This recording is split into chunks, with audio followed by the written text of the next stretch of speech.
Hello everyone, welcome to my YouTube channel. आज की worksheet हमारी 58, डेट है 20 नवंबर 2020 और आज का टॉपिक है हमारा सर्कल का थर्ड पार्ट। तो सबसे पहले हमें एक थ्योरम दी हुई है। थ्योरम में क्या करना है हमें कि हमें ये प्रूव करना है कि अगर हमने एक सर्कल लिया, सर्कल में किसी भी आर्क से, इस माइनर आर्क से जो सेंटर पे एंगल बनेगा उसका हाफ एंगल बनेगा सर्कल के सर्कमफ्रेंस पे, दूसरे पार्ट पे। मतलब कि सेंटर पे जो भी एंगल बनेगा उसका हाफ बनेगा सर्कल के दूसरे पार्ट पे। ये हमें प्रूव करना है कि अगर हमारे पास ये 100 डिग्री है तो ये प्रूव करना है कि ये 50 डिग्री बनेगा। अगर ये 50 है तो ऊपर वाला 25 होगा। अगर ये 200 है तो ये वाला एंगल 100। तो उसके लिए हमें 3 केस लेने पड़ेंगे।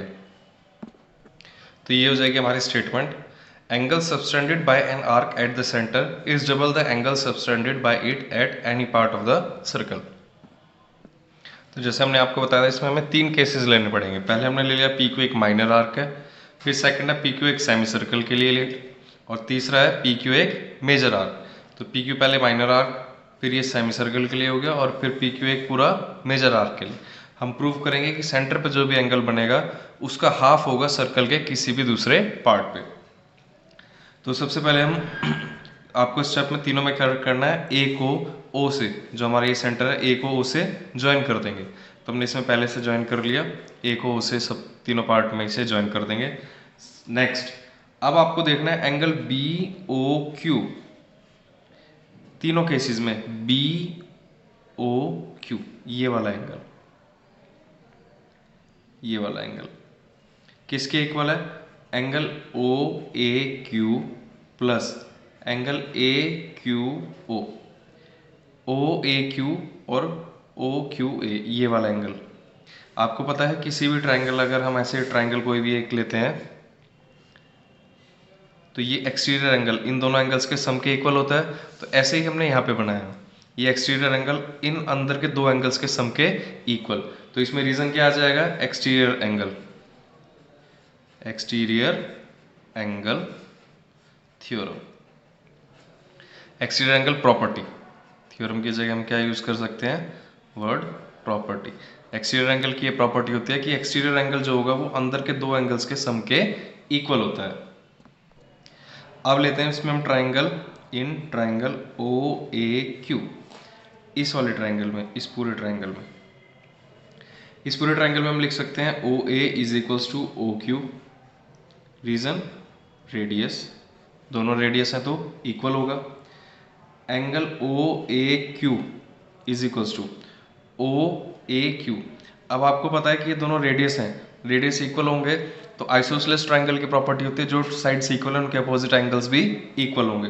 तो एंगल ओ ए क्यू किसके इक्वल हो जाएगा, एंगल ए क्यू ओ के। जब हमने ये दोनों एंगल्स लिखे हैं, ये दोनों एंगल्स आपस में क्या हो जाएंगे, इक्वल। और जैसे ही दोनों एंगल्स इक्वल होंगे तो हम यहाँ से, ये हो जाएगा हमारा angle B O Q is equals to ये बी ओ क्यू। अब ये दोनों इक्वल हो चुके हैं, हम इसे ट्वाइस में लिख सकते हैं, twice of angle O A Q, और इसे दे देंगे हम अपना इक्वेशन फर्स्ट। इसी तरह हमारा इधर से अगर दूसरे ट्राइंगल की बात करें, यहाँ से आ जाएगा similarly angle B O P किसके इक्वल हो जाएगा, twice of angle O A P. ये हो जाएगा हमारा इक्वेशन सेकंड। जैसे हमने इस ट्रायंगल में करा, सेम इस ट्रायंगल के लिए हो जाएगा। तो सिमिलरली बी ओ पी किसके हो जाएगा, twice of O A P. अब आप दोनों इक्वेशंस को इन्हें ऐड कर दो, एडिंग फर्स्ट एंड सेकंड। तो B O A angle B left L H S में ऐड हो जाएगा, B O Q plus angle B O P. टू दोनों में तो कॉमन आ जाएगा, ब्रैकेट में आ जाएगा angle O A Q plus angle O A P.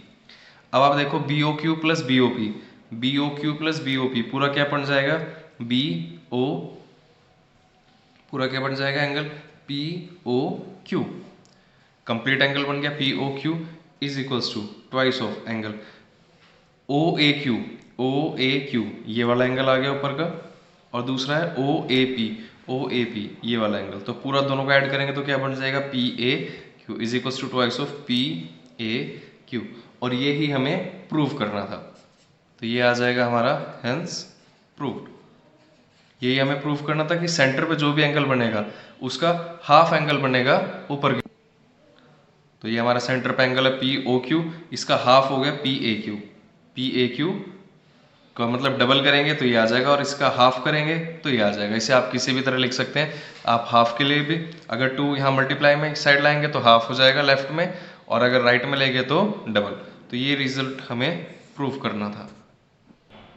तो ये हमारे दोनों केस के लिए हो गया। जब मेजर के लिए बात करेंगे तो हम सिंपल इक्वेशन क्या बना देंगे, जो ये है हमारी लास्ट की, इसमें हो जाएगा हमारा reflex of angle P O Q is equals to twice of P A Q.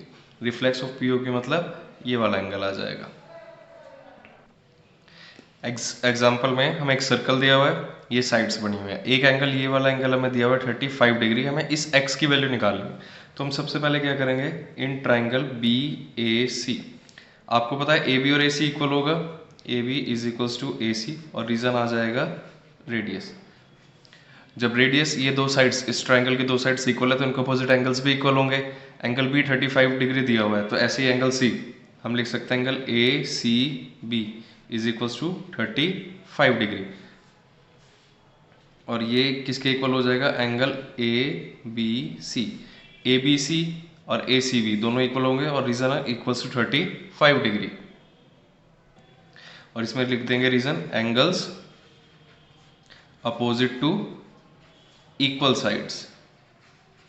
Equal sides के अपोजिट एंगल्स हैं, इसलिए ये दोनों एंगल्स इक्वल हो गए। तो अब बचा हुआ एंगल, इस पूरे ट्रायंगल में एंगल्स हम प्रॉपर्टी लगाएंगे, तो हम angle B plus angle 1 plus angle C is equals to 180 degree होगा। अब हमें बी और सी की वैल्यू पता है, बी और सी की वैल्यू कितनी है 35, और ये भी 35 plus angle 1 is equals to 180 degree. तो यहाँ से एंगल 1 की वैल्यू, ये 35 70 हो जाएगा, 70 वहाँ जाके माइनस, तो एंगल 1 की वैल्यू कितनी आ जाएगी 110 डिग्री। अभी एंगल 1 आ गया। अब हमने थ्योरम जस्ट पढ़ी है कि सेंटर पे जो भी एंगल बनेगा उसका हाफ बनेगा सर्कल के किसी भी पार्ट पे, लेकिन अभी हमें चाहिए पहले इसका ही रिफ्लेक्स एंगल, क्योंकि इसका हाफ बनेगा ये एक्स। तो जब ये एंगल 110 है तो उसका रिफ्लेक्स क्या होगा, तो हम लिख सकते हैं यहाँ पे reflex of angle 1 is equals to 360 minus 110। 360 minus 110 ये हो जाएगा 250 डिग्री, क्योंकि हमें ये वाला एंगल चाहिए, इसका हाफ बनेगा सर्कल के किसी भी पार्ट पे। अब हम यहाँ से लिख सकते हैं कि x is equals to, x की वैल्यू क्या होगी, half of angle, half of reflex angle 1, angle 1 का रिफ्लेक्स का हाफ, तो ये आ जाएगा हाफ। और यहाँ पे रीजन क्या आ जाएगा हमारा, यहाँ पे आप पूरी अभी जो हमने थ्योरम पढ़ी है उस पूरी की स्टेटमेंट आ जाएगी। Angle subtended bye arc at centre is double the angle subtended bye it at any part of the circle. ये पूरी स्टेटमेंट लिख लेना आप। रिफ्लेक्स एंगल 1 तो ये कितना है 250 डिग्री, और जैसे ही ये आएगा तो इसकी फाइनल वैल्यू कितनी आ जाएगी 125 डिग्री। तो यहाँ से कह सकते हैं एक्स की वैल्यू कितनी आ गई हमारे पास 125 डिग्री। नेक्स्ट क्वेश्चन में हमें एक सर्कल दिया हुआ है और हमें कहा है ए ओ बी 60 डिग्री और बी ओ सी 30 डिग्री, हमें ए डी सी इस एंगल की वैल्यू निकालनी है। तो आप देखो सेंटर पे एंगल कितना बना हुआ है 90 डिग्री, तो सर्कल के बाकी पार्ट पे कितना हो जाएगा इसका हाफ। तो डायरेक्ट हम लिख सकते हैं angle A D C is equals to half of angle A O C. A O C का हाफ होगा, और एंगल ए ओ सी हमें कितना दिया हुआ है A O B plus B O C, ये क्या आ जाएगा टोटल कितना आ जाएगा हमारे पास 90 डिग्री, और 90 डिग्री का हाफ क्या हो जाएगा 45 डिग्री। तो यहाँ से angle A D C is equals to 45 degree, यही हमें फाइंड करना था। और जब आप लिखेंगे यहाँ हाफ तो यहाँ पे रीजन वही थ्योरम की पूरी स्टेटमेंट कि जो भी एंगल सेंटर पे बनेगा उसका हाफ बनेगा सर्कल के दूसरे पार्ट पे। तो ये आप पूरी यहाँ स्टेटमेंट लिख देंगे थ्योरम की, तब ये आएगा ए डी सी 45 डिग्री। आपको सिर्फ ये याद रखना है, अगर आप स्टेटमेंट नहीं लिखोगे तो मार्क्स डिडक्ट होंगे, क्योंकि किस बेस पे आप बताओगे कि इसका हाफ है, तो उसके लिए आपको थ्योरम की स्टेटमेंट मेंशन करनी पड़ेगी, ये याद रखना।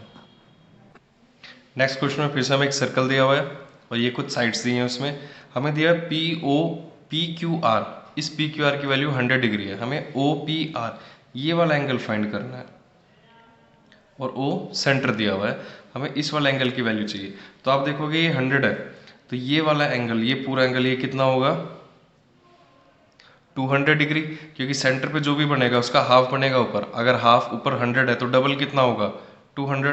तो यहाँ से हम क्या लिख सकते हैं, एंगल P, इसको अगर हम नाम दे दें एंगल 1, तो यहाँ से आ जाएगा angle 1 is equals to twice of angle PQR।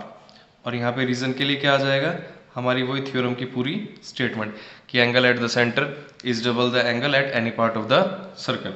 तो एंगल 1 की वैल्यू कितनी आ जाएगी, ट्वाइस ऑफ 100 डिग्री। तो यहाँ से एंगल 1 कितना आ जाएगा हमारे पास 200 डिग्री। ये एंगल 1 200 आएगा, तो ये वाला एंगल कितना बचेगा PQOR, 360 में से 200 माइनस। तो यहाँ से लिख सकते हैं angle POR is equals to 360 minus 200 degree. तो ये आ जाएगा हमारे पास 160 डिग्री। तो अंदर वाले एंगल की वैल्यू आ गई हमारे पास 160। अब अगर हम इस पूरे ट्राइंगल में, इन ट्राइंगल POR, हम एंगल सम प्रॉपर्टी यूज करें तो हम लिख सकते हैं angle P plus angle O plus angle R is equals to 180 degree. और आपको पता है एंगल O की वैल्यू कितनी है हमारे पास, एंगल O की वैल्यू आ जाएगी 160, और angle P plus angle P is equals to 180 degree. हमने R की जगह P रिप्लेस कर दिया, क्यों, यहाँ पे रीजन लिख देंगे OP is equals to OR, और रीजन क्या आ जाएगा हमारा, रेडियस है, तो हम लिख सकते हैं angle P is equals to angle R, और इसमें रीजन लिख देंगे angles opposite to equal sides. तो जब इक्वल साइड्स के अपोजिट है तो एंगल्स भी इक्वल होंगे। तो यहाँ से P प्लस P कितना हो जाएगा, twice of P is equals to, ये 160 है, इस साइड आके सब्ट्रैक्ट हो जाएगा, तो 180 में से 160 सब्ट्रैक्ट करेंगे तो कितना आ जाएगा 20 डिग्री, और 20 डिग्री आती है तो यहाँ से P की वैल्यू, एंगल P की वैल्यू कितनी आ जाएगी हमारे पास 10 डिग्री। 2 यहाँ मल्टीप्लाई में, नीचे आके डिवाइड में, और 20 को जैसे ही 10 से डिवाइड करेंगे तो P की वैल्यू आ जाएगी हमारे पास 10 डिग्री, और हमें P की वैल्यू ही फाइंड करनी थी। तो यहाँ से हम लिख सकते हैं it implies angle OPR is equals to 10 degree. ये हमें फाइंड करना था। सिर्फ ये क्या करा, ये 160 प्लस का है, इधर आके माइनस हुआ इसलिए ये 20 बच गया, और 20 फिर ये यहाँ के डिवाइड हो गया 10 से, तो इसलिए ये 10 रह गया। आपको सिर्फ ये ही याद रखना है कि थ्योरम की स्टेटमेंट लिखनी पड़ेगी। अगर थ्योरम की स्टेटमेंट मेंशन नहीं करोगे तो उसके मार्क्स आपके डिडक्ट हो सकते हैं, क्योंकि ये बहुत इंपॉर्टेंट पार्ट है। और ये भी ध्यान रखना है कि ये 100 डिग्री है तो इसका ये वाला डबल नहीं होगा 200, डबल ये वाला एंगल। तो इस वाले एंगल्स पे भी एक्सटीरियर जो एंगल जो हम थ्योरम पढ़ रहे हैं कि कौन सा एंगल किसका डबल होगा, इस पे भी आपको ध्यान रखना जरूरी है। वीडियो को लाइक करें, शेयर करें और चैनल को सब्सक्राइब करना ना भूलें। रेगुलर अपडेट्स के लिए आप बेल आइकन को भी प्रेस कर लें। Thank you.